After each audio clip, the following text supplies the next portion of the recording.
আসসালামু আলাইকুম ওয়া রাহমাতুল্লাহি ওয়া বারাকাতুহু। আলহামদুলিল্লাহি রাব্বিল আলামিন। আসসালাতু ওয়াসসালামু আলা সাইয়্যিদিল আশরাফিল আমবিয়াই ওয়াল মুরসালিন। আল্লাহ পাকের শুকরিয়া আদায় করছি যে আল্লাহ সুবহানাহু ওয়া তাআলা সুস্থ রেখেছেন, বাকশক্তি, চিন্তা শক্তি, মেধা শক্তিকে ঠিক রেখেছেন। আজকে আমরা SD homeo medical academy online টিউশনের ম্যাথমেটিকা ক্লাসের অর্থাৎ ২য় বর্ষের ম্যাথমেটিকা ক্লাসে যুক্ত হয়েছি। আজকে আমরা কলসিকাম এবং ক্যান্থারিস এই ২টি মেডিসিনের ক্লাস নেওয়ার চেষ্টা করব। আমাদের বরাবরই প্রত্যেক রবিবারে ম্যাথমেটিক্যাল ক্লাস হয়ে থাকে। আপনারা যারা অনলাইনে যুক্ত আছেন এবং পরবর্তীতে যারা আমাদের এই ভিডিও দেখবেন, অবশ্যই আমাদের সিলেবাস সম্পর্কে আপনারা অবগত। ২য় বর্ষের ম্যাথমেটিক্যাল সিলেবাসে ২ টা অংশ। একটা হলো মেডিসিন, আরেকটা হলো বায়োকেমিক বা টিস্যু রেমেডি। তো আজকে আমরা কলসিকাম এবং ক্যান্থারিস এই ২ টি মেডিসিন নিয়ে কথা বলব এবং খুব সহজভাবে আমি বলার চেষ্টা করব। আসলে একেকটা মেডিসিন হাজারো সিম্পটম কোনো মানুষের মনে থাকবে না। আপনি যদি কোনো একটা দিক, গুরুত্বপূর্ণ দিক মনে রাখার চেষ্টা করেন, বাকি অন্যান্য সকল লক্ষণ আপনার পড়া থাকে। কোনো একটা দিক বিশেষভাবে গুরুত্বপূর্ণ লক্ষণটা মনে রাখার চেষ্টা করেন। তাহলে কিন্তু আপনার প্রয়োজনে এই মেডিসিনটি ব্যবহার করতে পারবেন এবং অন্যান্য লক্ষণগুলো আপনার প্রয়োজনে মনে পড়ে যাবে। তো যেহেতু আমাদের এই অনলাইন ক্লাস খুব বেশি লম্বা করা সম্ভব নয় এবং আমাদের সিলেবাসের টাইমিংটা কম, এজন্য আমাদের একেক দিনে ২ টি করে মেডিসিন আলোচনা করার প্রয়োজন হয়। তো মেডিকেল একেকটি মেডিসিনের অনেক লম্বা আলোচনা প্রয়োজন। তবে আমরা অল্প সময়ে ২ টি মেডিসিন আলোচনা করব। তো আমরা গুরুত্বপূর্ণ দিকগুলো নিয়ে কথা বলব। তবে আমি আশা করি, আমি মনে করি যদি কেউ আমাদের এই অল্প সময়ের এই ক্লাসটুকু দেখেন এবং মনে রাখার চেষ্টা করেন, তাহলে আশা করি সে তার প্রয়োজনে রোগীদের ক্ষেত্রে এই মেডিসিনটি প্রয়োগ করতে পারবেন লক্ষণ সম্পর্কে। আমরা আজকে ১ম এই আলোচনা করব কলসিকাম মেডিসিনটি নিয়ে। এই কলসিকাম মেডিসিনটি একটি উদ্ভিজ উৎস থেকে তৈরি করা হয়, যেটিকে ডাক্তার স্টাফ এবং ডাক্তার রিনের এই ২ জন ডাক্তার এই মেডিসিনটি কুক করেছেন। আমরা যদি লক্ষ্য করি এই মেডিসিনটি মানুষের মানবদেহের কোথায় কাজ করে? সবচেয়ে গুরুত্বপূর্ণ দিক হলো এই মেডিসিনটি মানবদেহের অনেক জায়গায় কাজ করে।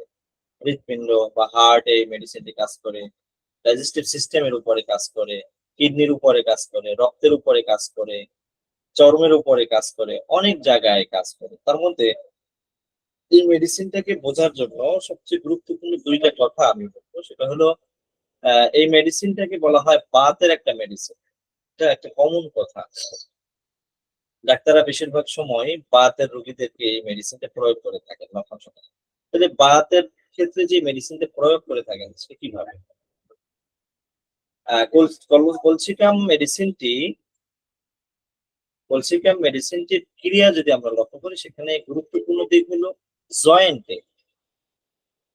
জয়েন্টে এর ক্রিয়া খুব গুরুত্বপূর্ণ। তাহলে জয়েন্টে কি কেমন? আমরা জানি আমাদের যেই জয়েন্ট গুলো রয়েছে, এই জয়েন্ট গুলো একটা এই যে ২ টা অংশ, হাতের এই ২ টা অংশকে এই রিস্ট জয়েন্ট এটাকে আবদ্ধ করে রাখে, সংযুক্ত করে রাখে, জয়েন্ট করে রাখে। এখানে যে লিগামেন্ট গুলো থাকে, বিভিন্ন জয়েন্টের যে লিগামেন্ট ২ টা অংশকে, দুপারের ২ টা অংশকে যেই লিগামেন্টের দ্বারা যুক্ত করে রাখে। এখানে গুরুত্বপূর্ণ আরেকটা বিষয় হচ্ছে মেমব্রেন। সাইনোভিয়াল জয়েন্ট গুলোর যে সাইনোভিয়াল জয়েন্ট, এখানে জয়েন্টের তো অনেক ক্লাসিফিকেশন, সেগুলো অ্যানাটমির বিষয়। হ্যাঁ? তো সাইনোভিয়াল জয়েন্টটা সাধারণত মুভেবল, সব দিকে মুভ করা যায়। আমরা কিন্তু সামনেও নিতে পারতেছি, পিছনেও নিতে পারতেছি, এদিকেও নিতে পারতেছি, এইদিকেও নিতে পারতেছি। অর্থাৎ চতুর্দিকে কিন্তু এই যে দেখেন, রিস্ট জয়েন্টটা কিন্তু একটা সাইনোভিয়াল জয়েন্ট। এটাকে আমি চতুর্দিকে মুভ করতে পারতেছি। যে সমস্ত জয়েন্ট গুলো সাইনোভিয়াল জয়েন্ট, মুভেবল, যেগুলো মুভ করা যায়, এই সমস্ত জয়েন্টের ব্যথায়, বাতের ক্ষেত্রে এই কলসিকাম মেডিসিনটি ব্যবহার করা হয়। বিশেষ করে সাইনোভিয়াল জয়েন্টের যে সমস্ত জয়েন্ট গুলো মুভ করা যায়, সেই সাইনোভিয়াল জয়েন্টের যেই মেমব্রেন থাকে, আমরা জানি আমাদের যে বোনস গুলো রয়েছে, হাড় গুলো রয়েছে, আমরা যদি একটু স্কেলেটন দিয়ে দেখাই দেই, এই যে দুইটা জয়েন্টের, দুটা অংশের জয়েন্টের এখানে একদম প্রান্তে হাড়ের এই মাথায় এক ধরনের মেমব্রেন থাকে। সেই মেমব্রেনটাকে বলা হয় সেরাস। এটা ইন্টারনাল জয়েন্ট। এই জয়েন্টটা কিন্তু চামড়ার নিচে ভিতরে। এই জয়েন্টের উভয় পাশে দুইটা দুইটা অর্গানের উভয় পাশের যেই হাড়, এর প্রান্তে থাকে এক ধরনের মেমব্রেন, যেটাকে বলা হয় সেরাস মেমব্রেন। বেসিক্যালি যদি এই সেরাস মেমব্রেনে কারো ইনফ্লামেশনের কারণে ব্যথা হয়, আমি আবারও বলছি, যদি কারো একদমই প্রান্তে জয়েন্টের এই জায়গাটায় সেরাস মেমব্রেন, এই সেরাস মেমব্রেনের ইনফ্লামেশনের কারণে যদি কারো পেইন হয়, সেই ক্ষেত্রে স্পেসিফিকলি আমরা এই কুলচিকাম মেডিসিনটি ব্যবহার করতে পারি। আর এটা হলো এই যে হাড়ের উপরে যে আবরণ, হাড়ের উপরে যে আবরণ, এই আবরণে যদি কারো ব্যথা হয়, সেক্ষেত্রে আমরা এই কলসিকাম ব্যবহার করতে পারি। সবচেয়ে গুরুত্বপূর্ণ কথা হলো সাইনোভিয়াল জয়েন্ট। তাহলে সাইনোভিয়াল জয়েন্ট যেটা মুভ করা যায়, চতুর্দিকে মুভ করে দেখেন, আমি সামনে নিতে পারতেছি, হাতে রিস্ট জয়েন্টটাকে পিছনে নিতে পারতেছি, আমি এদিকে নিতে পারছি। অর্থাৎ আবার যদি আমি এরকম সার্কুলেট করি, চতুর্দিকে ঘুরাই, তাও কিন্তু ঘুরাতে পারতেছি। এই যে সমস্ত জয়েন্ট গুলো মুভ করা যায় চতুর্দিকে ঘুরে, এই জয়েন্ট গুলোকে সাইনোভিয়াল জয়েন্ট বলে।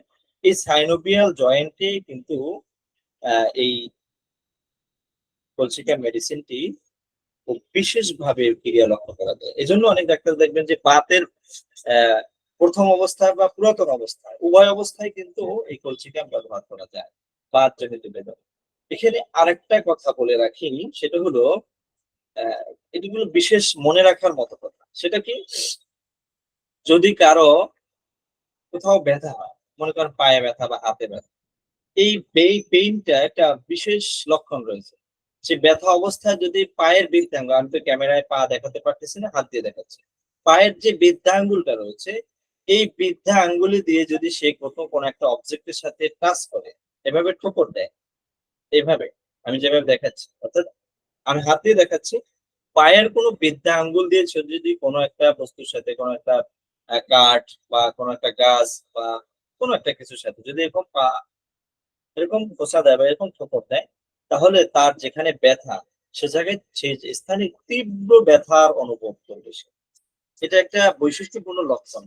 এটা মনে রাখলে আমরা ব্যথা এবং সাইনোভিয়াল জয়েন্টে এবং সেরাস মেমব্রেনে, আমরা সাইনোভিয়াল জয়েন্টের যে সেরাস মেমব্রেনটা রয়েছে, আমরা সেরাস মেমব্রেন কাকে বলেছিলাম, একদম প্রান্তে যেই আবরণটা রয়েছে উভয় হাড়ের উভয় পাশে, যে আবরণটা রয়েছে, অর্থাৎ যে কোনো সেলের বাহিরের যে আবরণটা, একদম সর্বশেষ যে আবরণটা, এই আবরণটাকে বলা হয় সেরাস মেমব্রেন। এই সেরাস মেমব্রেনে ইনফ্লামেশনের কারণে যদি কারো ব্যথা হয়, বেসিক্যালি যদি সাইনোভিয়াল জয়েন্টে হয়, সাইনোভিয়াল জয়েন্টের সেরাস মেমব্রেনে ইনফ্লামেশনের কারণে যদি কারো ব্যথা হয়, তাহলে একদম কলসিকাম ব্যবহার নিশ্চিন্তে করা যায়। এবং আরেকটা জিনিস বললাম, শরীরের যে কোনো জায়গায় ব্যথা এবং সেই ব্যথায় যদি সে কোনো কিছুর সাথে পায়ের পুরো আঙ্গুল বা বৃদ্ধ আঙ্গুল দিয়ে ঠোকর দেয়, তাহলে সে তীব্র ব্যথার অনুভব করে। এই কথাগুলো বিভিন্ন রকমের ম্যাথমেটিকে বিভিন্ন ভাবে বলেছে। আমরা অনেক কিছু পড়ে যাই কিন্তু খেয়াল করি না। আমার ব্যক্তিগত অভ্যাস হলো টোটাল মেডিসিনটা পড়ার পরে মেডিসিন থেকে এমন দুই একটি লক্ষণ মনে রাখার চেষ্টা করা, যে লক্ষণটি অন্য মেডিসিনের ভিতরে এরকম নেই। আপনি দেখবেন বাতের ক্ষেত্রে কলসিকাম শুধু নয়, বাতের ক্ষেত্রে রোগ বিসিকে দেখবেন অনেক ঔষধ রয়েছে, অনেক ঔষধ রয়েছে। তবে আপনি বাতের ক্ষেত্রে কলসিকামটা কিভাবে মনে রাখবেন? সেটা আমি এতক্ষণ যে কথাগুলো বললাম সেটাকে মনে রাখার একটা অন্যতম কৌশল। এবং এখানে আরেকটি বিষয় হলো, বা কলসিকাম মেডিসিনের যে কারণ রয়েছে, ডিজিজ অফ কাজেশন, রোগের যে কারণ, তার ভিতরে অন্যতম একটি কারণ হলো রাত জাগা। যদি কেউ দীর্ঘদিন রাত জাগে, সেটা কোনো স্টুডেন্ট হতে পারে বা যে কোনো ব্যক্তি হতে পারে। যদি ছাত্র হঠাৎ করে সামনে পরীক্ষা, এটার জন্য সে খুব এক্সাইটেড হয়ে রাত জেগে পড়াশোনা করে, এটার কারণে সে কোনো অসুস্থ হয়ে পড়লো, সেক্ষেত্রে আমরা কিন্তু কলসিকাম, মানে সামনে এক্সাম রয়েছে, এটার জন্য সে উৎকণ্ঠার সাথে খুব কি বলবো নাকি উৎকণ্ঠার সাথে রাত জেগে পড়াশোনা করে থাকে, তাহলে কিন্তু আমরা এই সমস্ত রোগীদেরকে কলসিকাম প্রয়োগ করতে পারি। আরেকটা মজার বিষয় হলো নাক্স রাত জাগে, কলসিকামও রাত জাগে। এই দুইটা মেডিসিনের পার্থক্যর ক্ষেত্রে একটা কথা আমি বলে দেই, সেটা হলো নাক্সের রোগীরা মূলত রাত জাগে আমোদ প্রমোদে। সে বিয়ার খেলো, মদ খেলো, নাচ গান ড্যান্স এগুলোতে সময় নষ্ট করলো। এই টাইপের যে আমোদ প্রমোদে সে রাত কাটালো, তার রাত জাগাটা একরকম। আর কলসিকামের রোগীদের রাত জাগাটা হলো সে কোনো একটা কারণে উৎকণ্ঠিত হয়ে সে রাত জাগে। বাবা মা অসুস্থ, হাসপাতালে ভর্তি আছে, সে আর তার এখন কি করা উচিত? খুব ক্লোজ আত্মীয় স্বজন অসুস্থ, তার এখন কি করা উচিত? এটা নিয়ে সে ভাবে, খুব দুশ্চিন্তায় রাতে ঘুমাতে পারেনি, উৎকণ্ঠা ছিল। সামনে এক্সাম আছে, খুব উৎকণ্ঠায় ছিল, কিভাবে কি হবে, পরীক্ষার সময় অ্যান্সার করতে পারবে কিনা। এই বই পড়ে সেই বই পড়ে বিভিন্ন জায়গা থেকে অ্যান্সার খোঁজার চেষ্টা করে, এভাবে রাত কাটালো। তাহলে এই উৎকণ্ঠার সাথে রাত জেগে যদি কেউ অসুস্থ হয়ে পড়ে, সেক্ষেত্রে আমরা কলসিকাম ব্যবহার করতে পারি। এই সমস্ত বিষয়গুলো দুই একটা কথা মনে রাখলে, বৈশিষ্ট্যগুলো দুই একটি সাইট মনে রাখলে কিন্তু প্রয়োজনের ক্ষেত্রে কলসিকাম বা যে কোনো মেডিসিন মনে পড়ে যাবে এবং সেটা ব্যবহার করা সহজ হবে। যাই হোক, এটা ছিল কলসিকাম সম্পর্কে একটু কথা। এর আলোচনার তো শেষ নেই। এক একটা মেডিসিন নিয়ে তো অনেক লম্বা আলোচনা করা সম্ভব। তো আমি অনুরোধ করবো যারা আমাদের এই ভিডিও পরবর্তীতে দেখবেন বা এখন যারা ক্লাসে রয়েছেন, এভাবে করে মেডিসিন তো পড়বেন পুরাটাই, তবে কিছু কিছু কথা মনে রাখার চেষ্টা করবেন যেটার দ্বারা মেডিসিন প্রয়োজনের ক্ষেত্রে প্রয়োগ করা যায়। যাই হোক, আমরা আসি ক্যান্থারিস মেডিসিনে।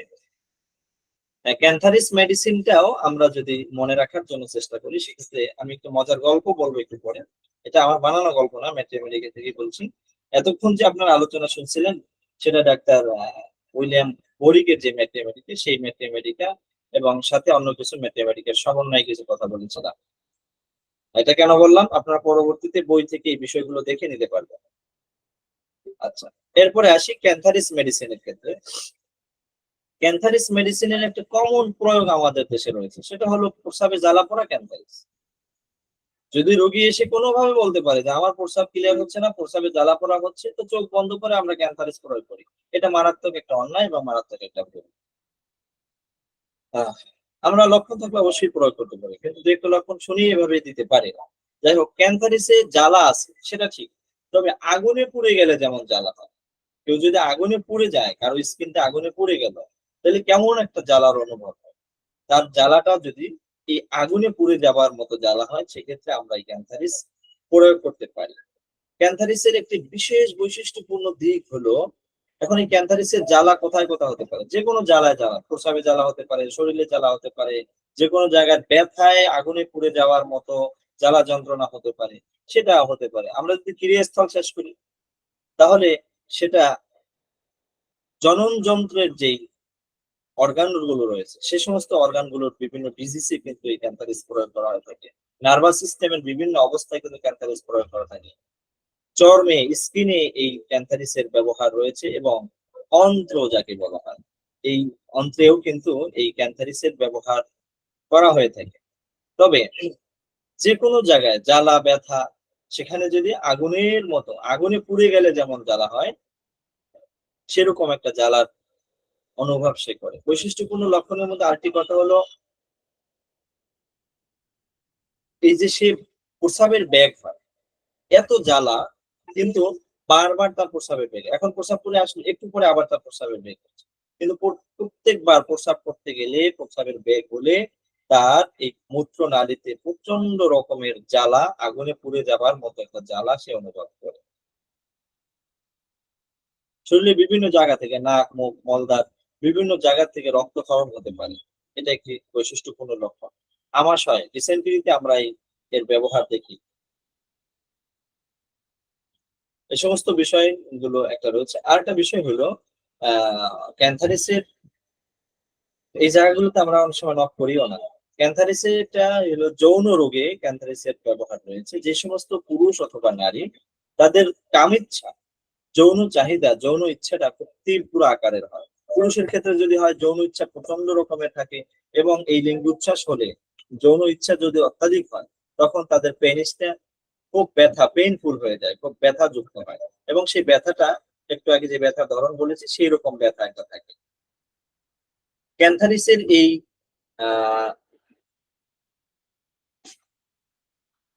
এটাকে একটা মেডিকেল টার্ম রয়েছে, নিম্ফোমেনিয়া। নিম্ফোমেনিয়া এটা সাধারণত মা বোনদের একটি যৌন রোগ। কেমন সেটা নিম্ফোমেনিয়া বলা হয়? যে তার যৌন ইচ্ছা, যৌন চাহিদা খুব বেশি তীব্র হয়। অনেক সময় অনেক জায়গায় বলা আছে এরকম যে একাধিক যৌন সঙ্গী সে ডিজায়ার করে, ইচ্ছা করে। তার মনে হয় যে সে একাধিক যৌন সঙ্গীদের সাথে সে এই যৌন কাজ করবে, এটা তার একটা ইচ্ছা। এটা নিম্ফোমেনিয়া ডিজিজের একটা সিম্পটম। তো সেই নিম্ফোমেনিয়াটা লক্ষ্য করা যায় এই ক্যান্সারিস মেডিসিনের মধ্যে। তার মধ্যে প্রচন্ড রকমের যৌন ইচ্ছা থাকে এবং একাধিক যৌন সঙ্গী সে কামনা করে। এখানে একটা গল্প ডাক্তার এনসি ঘোষ, উনি তার বইয়ে একটা গল্প লিখেছেন। আমেরিকাতে একটি কলেজে কিছু দুষ্ট ছাত্ররা ছিল। কিছু দুষ্ট ছাত্র একটা সংঘবদ্ধ হয়ে তারা এই ক্যান্সারিস মাদার তাদের সহপাঠীদের, অর্থাৎ নারী সহপাঠীদের যৌন বিষয়ে উত্তপ্ত করার জন্য, উত্তেজিত করার জন্য কলেজের ক্যান্টিনের যেই দায়িত্বপ্রাপ্ত তাকে দিয়ে নাস্তার বা টিফিনে ক্যান্সারিস মাদার মিক্স করে এটা নিয়মিত খেতে দিত। তো তাদের লক্ষ্য ছিল যে এই ক্যান্সারিস মাদার যদি নাস্তার সাথে তাদেরকে নিয়মিত খেতে দেওয়া হয়, তখন তারা যৌন বিষয়ে উত্তেজিত হবে, এক্সাইটেড হবে, তখন তারা তাদের সাথে তাদের যৌন ইচ্ছা এটা পূরণ করবে। এই খারাপ উদ্দেশ্য নিয়ে কিছু ছাত্ররা তাদের সহপাঠীদেরকে এই কাজটা করেছে। তো এখান থেকে এই গল্পটা উনি উল্লেখ করছেন, এখান থেকে একটি বিষয় পরবর্তীতে তাদের বিচার হচ্ছে সেটা ভিন্ন জিনিস। এখান থেকে যে বিষয়টি আমি বলতে চাচ্ছি সেটা হলো ক্যান্সারিসের কাম ইচ্ছাটা খুব তীব্র থাকে। সেটা পুরুষের ক্ষেত্রে সেটা একটা ডিজিজ রয়েছে, সেই ডিজিজের নাম হলো লেসিপিয়াস। মা বোনদের বা মহিলাদের ক্ষেত্রে যে ডিজিজের কন্ডিশনটা সেটা হলো নিম্ফোমেনিয়া, এবং পুরুষের ক্ষেত্রে বলা হয় লেসিপিয়াস। পুরুষের ক্ষেত্রে লেসিপিয়াসটা কি, তারাও একাধিক যৌন সঙ্গী খুঁজে। যৌন ক্রিয়া একবার সম্মুক্ত হলে সেটা আবার করতে চায়। তাদের অতিরিক্ত পরিমাণ যৌন চাহিদা এবং লিঙ্গ উচ্ছ্বাস খুব বেশি হয়। এটার জন্য লিঙ্গে একরকমের তীব্র যন্ত্রণা অনুভব করে, জ্বালা, একদম আগুনের মতো জ্বালা অনুভব করে, এবং সে একাধিক যৌন সঙ্গী সে খুঁজে বেড়ায়। ক্যান্সারিসের এই যৌন, নারীদের ক্ষেত্রে নিম্ফোমেনিয়া, পুরুষের ক্ষেত্রে লেসিবিয়াস, এই দুইটি কথা খুব গুরুত্বপূর্ণ। এবং অন্যান্য সকল লক্ষণে যদি ব্যথা হয়, সেই ব্যথার মধ্যে জ্বালাটা গুরুত্বপূর্ণ। জ্বালা অনেক মেডিসিনে আছে, সালফারে আছে, মেডোনিয়াম আছে, বহুত মেডিসিনে আছে, কিন্তু আগুনের মতো জ্বালা, আগুনে পুড়ে যাবার মতো জ্বালা, এটা খুব কম মেডিসিনে রয়েছে। এই জন্য এরকম ভাবে, এবং কাম ইচ্ছা অনেক মেডিসিনে রয়েছে, কিন্তু ক্যান্সারিসের মতো কাম ইচ্ছা এত তীব্র অন্য মেডিসিনে খুব কমই রয়েছে। এভাবে করে আমরা এই যে কোনো মেডিসিন পর্ব বিস্তারিত সব মেডিসিন গুলির পর্ব। তবে আমরা মনে রাখার জন্য দুই একটি গুরুত্বপূর্ণ লক্ষণ দেখে, দুই একটি গুরুত্বপূর্ণ লক্ষণের উপর ভিত্তি করে আমরা মেডিসিনকে আয়ত্ত করার চেষ্টা করব। যাই হোক, আজকে আমাদের ক্লাস এ পর্যন্তই ছিল। যারা আমাদের সাথে ক্লাসে এতক্ষণ যুক্ত ছিলেন তাদের সকলকে ধন্যবাদ, মোবারকবাদ জানিয়ে আজকে আমাদের ক্লাস এখানে সমাপ্ত করছি। আল্লাহ হাফেজ। আসসালামু আলাইকুম ওয়া রাহমাতুল্লাহি ওয়া বারাকাতুহু। একজন আমাদের সাথে যুক্ত আছেন, তহিনুর আক্তার। আপনি কি কিছু জানতে চাচ্ছেন?